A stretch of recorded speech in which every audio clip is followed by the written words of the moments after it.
the mission of the prophets. To me it seems that the prophets came with a mission which had a political nature. They came for a state, a power. As Allah said to Moses, "Izhab ila Fir'auna innahu tagha." Go to Pharaoh. Allah did not say go to Bani Israel, because Pharaoh was in charge of a state, a government.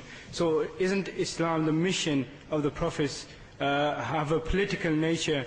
And from the very onset of Islam, when the Prophet went on the mount, he said, "I'll give you this kalima with which the Arab and the Ajam world will be at your feet." So he was indicating towards a mission, towards a political nature, this mission of the Prophet had, which seemed that was not covered by your talk. Well, I suppose the question that he feels that the three prophets that came, they had more of a political nature, which I didn't cover in my talk. And he said that Allah subhanahu wa ta'ala told Musa alayhi salam, go to the Pharaoh. He didn't say go to Bani Israel. Brother, quoting half the verse. The complete verse says, go to Pharaoh for what? To believe in one God. That to free the Bani Israel. Did Moses say, make me king? Did he say, make me king of Egypt? He went to the king to free those Jews, to free the Bani Israel. He didn't go to Pharaoh to say, okay, let's have a fight and now I want to be the political leader. He never said that. Jesus Christ, peace be upon him, which political leader he wanted to become? Muhammad sallallahu alaihi wasallam, he was offered by the pagan Arabs, by the kuffars.